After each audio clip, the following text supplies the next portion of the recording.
بسم اللہ الرحمن الرحیم نحمدہ ونصلی ونسلم علی رسولہ الکریم وعلی آلہ الطیبین واصحابہ الطاہرین اما بعد۔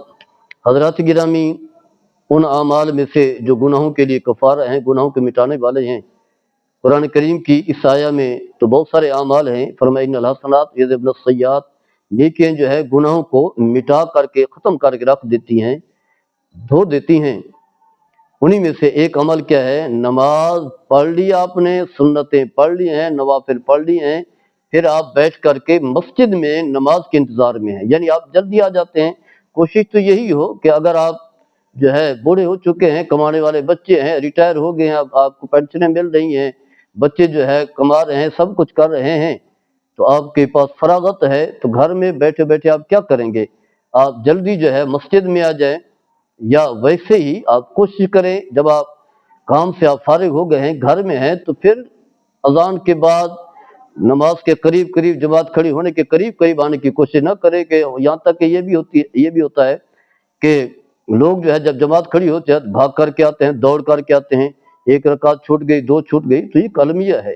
کبھی ایسا ہو جائے تو اور بات ہے، ورنہ عادت بنائیں، پہلے سے مسجد میں آ کر کے بیٹھ جائیں۔ یہ مسجد اللہ کا گھر ہے، یہ بیت اللہ ہے، یہاں اللہ کی رحمت کا نزول ہوتا ہے، یہاں گناہ کا تصور بھی نہیں ہے۔ آپ باقی جہاں کہیں بھی ہوں گے، اس لیے نبی کریم صلی اللہ تعالیٰ علیہ وسلم نے فرمایا بہترین جگہ جو ہے وہ مسجدیں ہیں، اور بدترین جگہ جو ہے وہ بازار ہیں۔ بازار ہوں یا گھر ہوں، گھر بھی جو ہے وہ بھی بازار والی کیفیات ہیں، شور و غل ہے، گانے ہیں، ڈرامے ہیں، اسی طرح جو ہے فلمیں ہیں، دنیاوی مشغولیت ہے۔ تو کوشش کریں جلدی مسجد میں آنے کی۔ تو اس حوالے سے جو ہے حدیث پاک میں آتا ہے، نبی کریم صلی اللہ تعالیٰ علیہ وسلم نے فرمایا، حضرت ابو ہریرہ رضی اللہ تعالیٰ عنہ اس حدیث کے راوی، اور یہ حدیث جو ہے صحیح مسلم میں ہے، کتاب طہارت ہے، باب اسبال وضو علی المکارہ ہے، حدیث کا نمبر جو ہے 588 بھی ہے اور 587 بھی ہے۔ آپ صلی اللہ تعالیٰ علیہ وسلم نے فرمایا، الا ادلکم علی ما یحمل اللہ بہ الخطایا ویرفع بہ الدرجات، اور فرمایا میرے صاحب میں تمہیں ایسے اعمال نہ بتاؤں کہ جس کے کرنے سے جو ہے اللہ تعالیٰ تمہارے گناہ مٹا دے، گناہ ختم کر دے گا، گناہ بھی ختم ہوں گے، اور اللہ تعالیٰ جو ہے تمہارے درجات بھی بلند فرمائے گا، یعنی اللہ وہی گناہ بھی مٹائے گا اور وہی جو ہے تمہارے درجات جو ہے بلند فرمائے گا۔ قالوا بلا یا رسول اللہ صلی اللہ علیہ وسلم، صحابہ کرام نے عرض کی یا رسول اللہ صلی اللہ علیہ وسلم یقیناً آپ بتائیں، کیونکہ صحابہ کرام جو ہے وہ تو بڑے شوق رکھتے تھے، ایسے اعمال کا بڑا جذبہ ہوتا تھا۔ میرے آقا صلی اللہ تعالیٰ علیہ وسلم کی صحبت کا یہ فیض ہے کہ ہر صحابی کی یہ خواہش ہوتی تھی کہ میں زیادہ سے زیادہ جو ہے عمل کروں، میری نیکیوں میں جو ہے بہت سارے اعمال جو ہے وہ شامل ہوں۔ تو عرض کی یا رسول اللہ صلی اللہ علیہ وسلم آپ ضرور ارشاد فرمائیں، تو آپ نے فرمایا اسباغ الوضوء علی المکارہ وکثرۃ الخطا الی المساجد وانتظار الصلاۃ بعد الصلاۃ فذالکم الرباط، وفی روایت فذالکم الرباط فذالکم الرباط۔ فرمایا کہ مشقت کے وقت، ناگواری کے وقت، تکلیف کے وقت، خاص کر کے جیسے جو ہے سردیوں کا وقت ہے، سردیاں ہیں، پانی جسم پر بہانا، اعضاء وضو کو دھونا وضو کے لیے بڑا مشکل کام ہوتا ہے، پانی ٹھنڈا ہوتا ہے، یہ چند لوگ ہوتے ہیں جنہیں جو ہے گرم پانی میسر آ جاتا ہے، ورنہ اکثر پانی جو ہے وہ تو ٹھنڈا ہوتا ہے۔ تو سردیوں میں جو ہے ٹھنڈا پانی ہوتا ہے، تو فرمایا مشقت کے وقت، تکلیف کے وقت، پریشانی کے وقت جو ہے وضو کرنا، اعضاء وضو کو دھونا، فرمایا یہ بھی کیا ہے؟ ایسا عمل ہے جو گناہوں کے لیے جو ہے کفارہ ہے، گناہ مٹتے ہیں اور اللہ تعالیٰ جو ہے درجات جو ہے بلند فرماتا ہے۔ اور دوسرا فرمایا مسجد کی طرف جو ہے زیادہ قدم چل کر کے آنا، کثرت قدم، زیادہ قدم جو ہے جتنا آپ دور کر چل کر کے آئیں گے اتنا جو ہے وہ کیا ہے، ہر قدم پر جو ہے جیسا کہ حدیث پہلے بھی ہم بیان کر چکے ہیں، آپ کے گناہ مٹیں گے، گناہ ختم ہو گے اور آپ کے درجات جو ہے بلند ہو گے۔ اور دوسرا جو ہے جو اس موضوع کا حصہ ہے، فرمایا کہ نماز کے بعد جو ہے دوسری نماز کا انتظار کرنا، ایک نماز کے بعد جو ہے وہ کیا دوسری نماز کا انتظار کرنا، فرمایا یہ کیا ہے؟ یہ رباط ہے۔ ایک حدیث پاک میں آتا ہے، آپ نے 2 مرتبہ ارشاد فرمایا یہ کیا ہے؟ رباط۔ رباط کے معنی کیا ہے؟ کہ جہاد کے لیے خود بخود اپنے آپ کو تیار رکھنا، پہلے سے تیاری کرنا کہ جب ہی مجھے جہاد کے لیے بلایا جائے گا میں فوراً جو ہے وہ چل پڑوں گا۔ تو گویا کہ نماز کا انتظار کرنا ایسے ہی ہے گویا کہ جہاد کے لیے تیاری کرنا ہے. جس طرح جہاد کی تیاری کرنے والے کے نبی کریم صلی اللہ علیہ وسلم نے اس کی بہت زیادہ فضیلت بیان کی ہے. یعنی جہاد کرنا ایک طرف رہا، جہاد کی تیاری کرنا، پہلے سے انتظار میں بیٹھنا. تو گویا کہ نماز کی تیاری میں بیٹھنا جو ہے، انتظار میں بیٹھنا کہ نماز میں نے پڑھنی ہے، یہ بھی ایسا عمل ہے جو گناہوں کو مٹاتا بھی ہے اور درجات بھی بلند ہوتے ہیں. اور واضح ہے وہی کرے گا جو نماز کا عادی ہو، جو اس کا نماز سے لینا دینا ہی نہیں ہے، جو کپڑے پاک نہ رکھتا ہو اور کوئی نہ کوئی بہانہ ڈھونڈتا ہو، شیطان کا اس پر اتنا تسلط ہو چکا ہو، وہ کہاں مسجد میں آئے گا. تو مسجد کے قریب بڑی مشکل سے بھٹکتا ہے، سہمہ ڈرتا ہوا وہاں سے کبھی جانا بھی پڑا تو ایسی بامر مجبوری جو ایسے بیٹھتا ہے. جیسا کہ حدیث پاک میں بھی آتا ہے کہ منافق کی مثال مسجد میں ایسے ہے جیسا کہ وہ پرندہ جو ہے اپنے قفس کے اندر جو ہے قید خانے کے اندر ہوتا ہے، پریشان رہتا ہے جو ہے. تو یہ بھی ایسی مسجد میں گھبرایا ہوا سہما سا رہتا ہے، کسی وجہ سے آنا بھی پڑے. تو الغرض وہ یقیناً وہ لوگ جو ہے وہ خوش نصیب ہیں جو نماز کے بعد جو ہے دوسری نمازوں کا انتظار کرتے ہیں. اس کے علاوہ جو ہے نماز جمعہ کا اہتمام کرنا، نماز جمعہ پڑھنا بھی ایسا عمل ہے جو گناہوں کے لیے جو ہے کفارہ ہے. قرآن کریم میں اللہ تبارک و تعالیٰ نے جمعے کی اہمیت کو بیان کیا، اور سورت کا نام بھی سورہ جمعہ ہے. فرمایا یا ایھا الذین آمنوا اذا نودی للصلاۃ من یوم الجمعۃ فاسعوا الی ذکر اللہ وذروا البیع ذالکم خیر لکم ان کنتم تعلمون.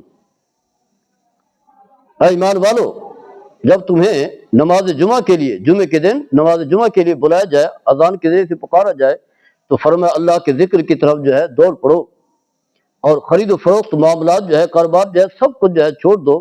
فرمایا یہی تمہارے لیے بہتر ہے اگر تم اس حقیقت کو جانتے ہوتے. جمعے کے حوالے سے نبی کریم صلی اللہ تعالیٰ علیہ وسلم نے فرمایا کہ سید الایام عند اللہ یوم الجمعہ، فرمایا جتنے بھی دن ہیں، 7 دن ہیں، فرمایا تمام دنوں کا سردار اللہ کے نزدیک، اللہ کے ہاں جو سردار دن ہے، سب کا لیڈر ہے، قائد ہے، فرمایا وہ جمعے کا دن ہے. مسلم بن حنبل میں یہ حدیث موجود ہے، جلد اول ہے، صفحہ نمبر جو ہے 430 ہے. تو گویا کہ جمعہ جو ہے کتنا اہم ترین دن ہے، اور اس کی جو برکات ہیں ویسی تو بکثرت برکات ہیں، لیکن اس حوالے سے کہ اس سے جو ہے گناہ جو ہے معاف ہوتے ہیں. حضرت سلمان فارسی رضی اللہ تعالیٰ عنہ اس حدیث کے راوی ہیں، اور یہ حدیث جو ہے صحیح بخاری میں ہے، صحیح مسلم میں بھی ہے، دیگر کتب حدیث میں بھی ہے، کتاب الجمعہ. تو حدیث کا نمبر ہے 883. آپ صلی اللہ تعالیٰ علیہ وسلم نے فرمایا لا یغتسل رجل یوم الجمعۃ ویتطہر ما استطاع من الطہر ویدہن من دہنہ او یمس من طیب بیتہ ثم یخرج فلا یفرق بین اثنین ثم یصلی ما کتب لہ ثم ینصت اذا تقلب الامام الا غفر لہ ما بینہ وبین الجمعۃ الاخری. فرمایا کہ جو شخص جو ہے جمعے کے دن غسل کرتا ہے، عام طور پر یقیناً جو لوگ جمعہ پڑھتے ہیں غسل بھی کرتے ہیں، جو 5 وقت کا نمازی ہے وہ تو زیادہ فکر مند رہتا ہے، روزانہ نماز پڑھ رہا ہوں تو جمعہ بھی تو بڑا اہتمام کرنا ہے. یہ اور بات ہے، کچھ لوگ آتے اس لیے جمعے کے دن ہے، یہ المیہ ہے، بہت بڑی بدبختی ہے. تو فرمایا کہ جو شخص جمعے کے دن غسل کرتا ہے اور بڑے اچھے طریقے سے اپنی طاقت کے مطابق صفائی کرتا ہے، طہارت کرتا ہے، وضو کرتا ہے، اعضائے وضو کو جو ہے دھوتا بھی ہے، اور پھر تیل لگاتا ہے یا خوشبو لگاتا ہے، خوشبو لگاتا ہے یا تیل لگاتا ہے، جیسا کہ عام طور پر لوگ جو ہے بڑا اہتمام کرتے ہیں اس لگانا. ویسے نبی کریم صلی اللہ تعالی وسلم کی سنت بھی ہے، بلکہ آپ نے تو حکم دیا کہ تحفہ جو ہے اسی کا دیا کرو، تحفے طائب کا سلسلہ جو ہے خوشبو کا آپ نے. پھر فرمایا نماز جمعہ ادا کرنے کے لیے گھر سے نکلتا ہے، اور مسجد میں بیٹھنے کے لیے جو ہے، جب مسجد میں بیٹھنے کی جگہ ہوتی ہے تو ایسے نہیں درمیان میں گھستا نہیں ہے. 2 آدمیوں کے درمیان کچھ لوگوں کی عادت ہوتی ہے نا اپنی جگہ بنانے کے لیے جو ہے لوگوں کو جو ہے بیچ میں گھستا ہے تاکہ مجھے جو ہے جگہ دے، ایسا نہیں کرتا. واضح سے دوسرے لوگوں کو تکلیف پہنچے گی، تو نیکی کرتے وقت جو ہے کسی کو تکلیف بھی نہیں دینی، جہاں جگہ مل جائے وہاں بیٹھ جائیں. تو فرمایا کہ 2 آدمیوں کے درمیان جو ہے درمیان میں جگہ بنانے کی کوشش بھی نہیں کرتا، گھستا بھی نہیں ہے. یہ اور بات ہے کہ اگر وہ لوگ جو ہے خود آسانی پیدا کریں تو یہ حکم ہے. تو فرمایا بلکہ جہاں بھی جگہ ملے وہاں بیٹھ جاتا ہے. پھر فرمایا جو اس کے مقدر میں ہے نماز پڑھتا ہے، جی جیسا کہ ہم جاتے ہیں سنتیں پڑھتے ہیں، تحیۃ المسجد پڑھتے ہیں، تحیۃ الوضو یا پہلے 4 سنتیں ادا کرتے ہیں. اس کے بعد جو ہے فرمایا جب امام خطبے کے لیے بیٹھتا ہے خطبہ دینے کے لیے تو وہ خاموش رہتا ہے، کچھ بھی کسی سے بات نہیں کرتا، خاموشی سے خطبہ سنتا ہے۔ تو فرمایا ایک جمعے سے دوسرے جمعے کے درمیان، یعنی یہ جو 7 دن ہے درمیان میں جتنے بھی گناہ ہوتے ہیں، جمعے کی برکات یہ ہیں اور جمعے کے آداب کو ملحوظ خاطر رکھنے کی برکات یہ ہیں کہ اس کے درمیان کے سارے گناہ جو ہے وہ معاف ہو جاتے ہیں۔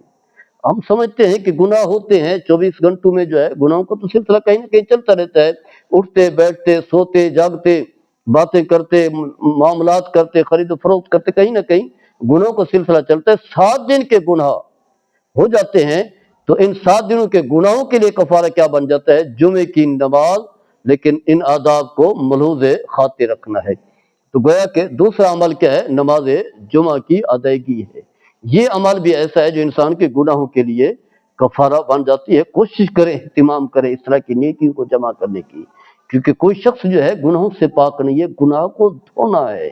جس طرح کہ آپ اپنے کپڑوں کو دھوتے ہیں، میل کچیل لگ جائے، فکر مند رہتے ہیں کہ میں لوگوں کے سامنے جو ہے کیسے جاؤں گا میلے کچیلے، لوگ حکایت کی نگاہ سے دیکھیں گے۔ تو لوگوں کی فکر ہے، اگر گناہوں کی میل کچیل لے کر کے اللہ کی بارگاہ میں جائیں گے، رسول صلی اللہ علیہ وسلم کا کیسے سامنا کریں گے؟ تو یہ بھی فکر کریں۔ اللہ تعالیٰ ہم سب کو عمل کرنے کی توفیق عطا فرمائے۔ وما علیہ البلاغ۔